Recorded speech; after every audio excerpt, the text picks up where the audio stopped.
Olá, meu nome é José Campagnoli Neto e é um prazer ter você aqui no canal. Neste vídeo vamos mergulhar no fascinante mundo dos exercícios físicos e descobrir duas formas de classificá-los. Primeiro pela característica de execução, a habilidade, e em seguida pelo metabolismo energético predominante, ou seja, a forma que é produzida a energia para que determinado tipo de exercício possa ser executado. Se você é um entusiasta da atividade física, estudante, até mesmo um profissional da área, este vídeo é para você.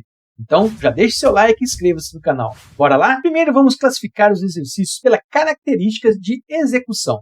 Se o exercício é cíclico, acíclico ou ainda se é combinado. Cíclico seguido de acíclico. Confuso? Já esse tipo de classificação vai ficar bem claro para você. Os exercícios cíclicos são caracterizados por movimentos repetitivos e contínuos. Os exemplos mais comuns são o ciclismo. Durante a pedalada, inicia e termina um ciclo que se repete ao longo do tempo, sempre da mesma forma. Na natação, você tem os ciclos de braçadas, combinado com as pernadas. O movimento inicia, termina e começa novamente durante todo o período que o indivíduo está nadando. Caminhada e corrida. Durante todo o tempo que você está caminhando ou correndo, o movimento dos membros inferiores é praticamente o mesmo, iniciando, terminando e repetindo novamente a passada, desde o início até o final da sessão de treinamento. A execução de uma série com várias repetições na musculação. O movimento tem início, meio e fim, geralmente constituído pelas contrações musculares concêntrica e excêntrica. Então, estes são os exercícios cíclicos, caracterizados por movimentos iguais e repetitivos. Agora, os exercícios acíclicos, ou não cíclicos, se preferir dessa forma. Os exercícios são caracterizados por movimentos únicos e completos. Veja alguns exemplos para poder ficar mais claro. O arremesso livre no basquete. Observe que é um movimento único e completo. O arremesso pode ser único dependendo das circunstâncias do jogo e do jogador na partida. O levantamento de peso olímpico, o famoso LPO. Neste caso, estou falando do levantamento durante a competição, que é basicamente levantar a maior quantidade de peso possível em uma única execução executada de forma correta. Veja, nesse exercício precisa de uma ação de vários grupos musculares e o movimento é único. Você já jogou bets quando criança? Também conhecido como taco, tacobol em algumas regiões? Rebater a bola é um movimento único. Uma vez executado, ele termina. Só ocorre novamente na próxima oportunidade de rebater a bola. Você também pode pensar no golfe, no beisebol, que também é acíclico. Os exercícios acíclicos são caracterizados por movimentos únicos, que podem ocorrer novamente, mas em outra ocasião, e não de forma repetitiva e constante. Portanto, não são movimentos repetitivos. E ainda existem os exercícios com habilidades combinadas. Estes exercícios misturam elementos cíclicos e acíclicos. Um exemplo clássico são os saltos, onde ocorre uma corrida de aproximação, cíclico, e é seguido por um salto único, acíclico. Aí tem o salto em altura, o salto à distância, o salto com vara. A principal característica da execução desses movimentos combinados é que existe um movimento cíclico, ou seja, repetitivo, seguido de um movimento único. Agora vamos classificar os exercícios físicos pela forma de produção de energia durante a execução dos movimentos exigidos naquele determinado exercício. Entender como a energia é produzida é essencial para otimizar o seu treinamento, independente da modalidade que você pratica. Temos dois sistemas principais, sendo um deles subdividido em duas formas de produção de energia. Vamos lá? Primeiro, o metabolismo aeróbio, ou sistema oxidativo. Esse sistema precisa de oxigênio para que seja possível gerar energia e é predominante em atividades de longa duração, onde a intensidade máxima de execução permite contrações musculares por um período de 2, 3, 5 até horas, como é o caso da caminhada, nadar direto 1000 metros sem parar, correr 6 km, meia maratona, pedalar 50 km sem colocar o pé no chão. Mas o porquê da demora da predominância aeróbica? Tudo começa com a captação de oxigênio do ar atmosférico, pelo sistema respiratório. Esse oxigênio é transportado pelo sistema cardiovascular, percorrendo vasos até chegar aos músculos. No músculo, especificamente na mitocôndria, o oxigênio é utilizado na cadeia transportadora de elétrons permite liberar energia em forma de ATP, trifosfato de adenosina. É essa energia que permite que a contração muscular continue por vários minutos e horas. Por isso, o exercício de predominância aeróbia é conhecido também como exercícios cardiovasculares, ou simplesmente cardio. São fundamentais na melhora do condicionamento físico de qualquer indivíduo, seja o sedentário que vai iniciar suas atividades físicas ou até mesmo um atleta. Entender e treinar o sistema cardiorrespiratório não apenas melhora a performance, mas também é essencial para a sua saúde cardiovascular. Mas e no início do exercício, até ocorrer todo esse transporte para que poder seja metabolizado o oxigênio, como fica a produção de energia?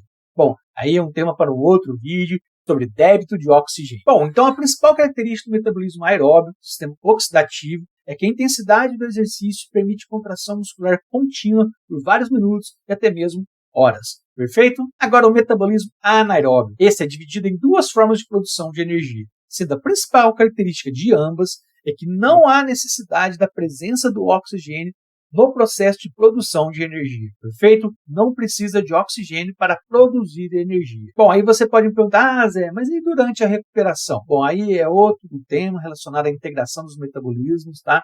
Então, foca no anaeróbio. Durante a produção de energia, não há necessidade de oxigênio em qualquer etapa das reações bioquímicas da produção de ATP. Perfeito? Vamos lá então.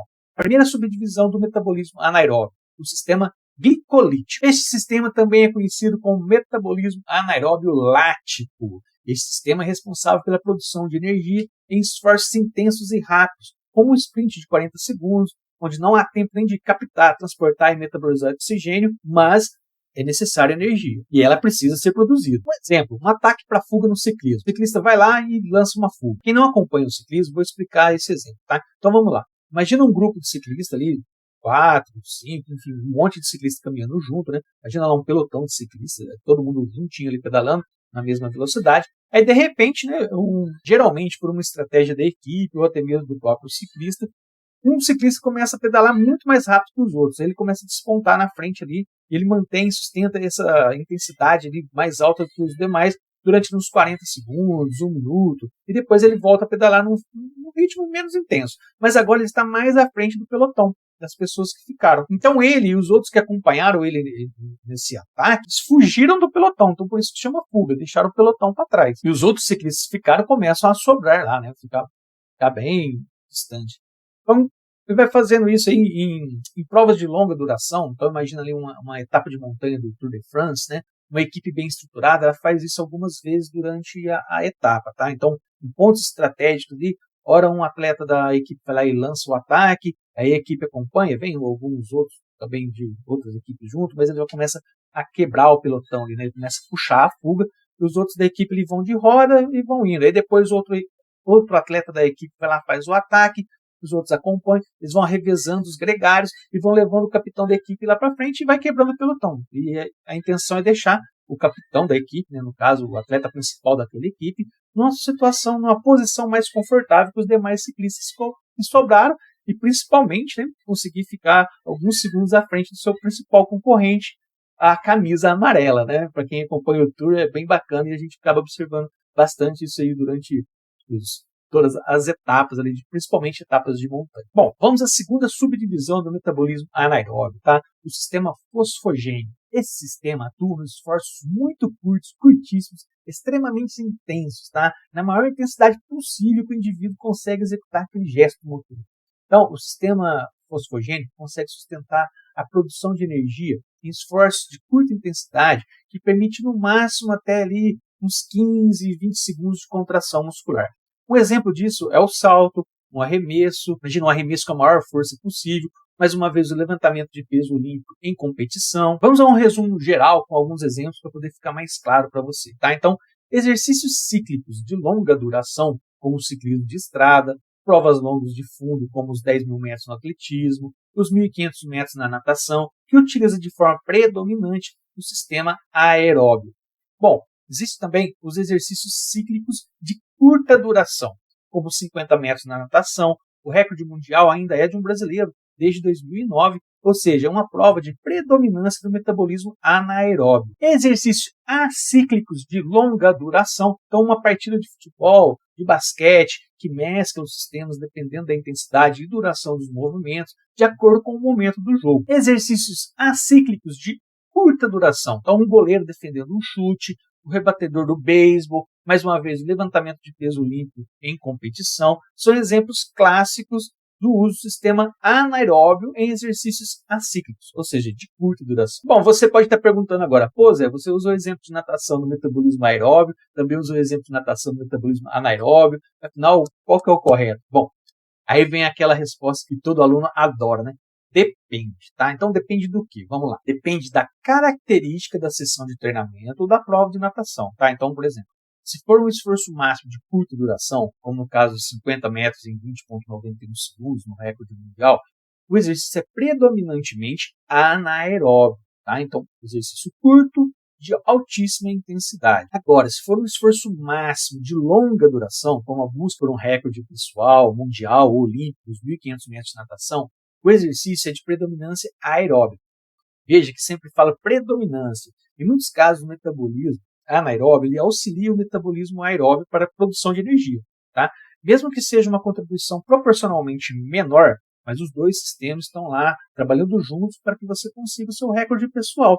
No entanto, o metabolismo aeróbio ele é predominante. Então imagina aí você que é ciclista, está lá de bicicleta, né, pedalando, aí tem uma subida lá, categoria 2, e você quer pegar o com daquela subida. Tá? Então para isso você tem que gerar a maior potência possível por uns ali 15, 25, 30 minutos. Né? O tempo vai depender do trecho e também do seu condicionamento físico, né, sua capacidade de gerar e sustentar a potência durante esse período, tá? Então, quando você chega lá no topo, lá você tentou fazer aquele percurso, aquele morro, né, vamos colocar assim, no menor tempo possível, né? Então, você quer bater o seu recorde. E aí você chega lá no topo, você está quase morto, hiperventilando, frequência cardíaca lá em cima, 160, 170 batimentos por minuto, né? Então, nessa situação, a predominância é aeróbia, mas tem a contribuição do metabolismo anaeróbio lático. Senão, sem o metabolismo anaeróbio lático, você não consegue fazer sua melhor performance nesse tipo de esforço, nesse tipo de situação. Ou seja, só é possível você fazer esse tipo de exercício, tentar buscar o seu com lá na montanha, né, devido à produção de lactato, tá? Então, sem o lactato, você não consegue isso, é impossível fazer isso, tá? Então, por isso, você já deve ter ouvido aí algumas vezes, se você já estuda educação física há algum tempo, se você é curioso da área, aquela frase, né, o lactato, o mocinho no exercício físico. Há algum tempo o pessoal falava que ele era um vilão, né, década de 80, início da década de 90, mas hoje já está bem claro que sem a produção de lactato, esse tipo de situação que eu acabei de mencionar para vocês, é impossível você conseguir pegar o seu tão sonhado com aí numa montanha, uma subida categoria 2. Bom, espero que esse vídeo tenha esclarecido um pouco mais sobre como o nosso corpo funciona durante o exercício físico, né, durante a prática de diferentes tipos de exercício, como otimizar o seu treinamento de acordo com as características energéticas de cada tipo de exercício, se uma situação exige predominância aeróbia, anaeróbia, tá? Então agora você sabe desses detalhes aí. Agora você consegue entender melhor aí a sua sessão de treinamento. Bom, gostou do vídeo? Não esqueça de deixar o seu like, se inscrever no canal, compartilhar com amigos que também são apaixonados por exercícios físicos, tá? Se ficou alguma dúvida ou sugestão, deixe os comentários abaixo. Quem sabe o seu questionamento pode se tornar um tema do próximo vídeo do canal, tá? Beleza? Foi um prazer estar aqui com você hoje. Vamos continuar nossa jornada de exercício físico, bem-estar e aprendizado. E até a próxima.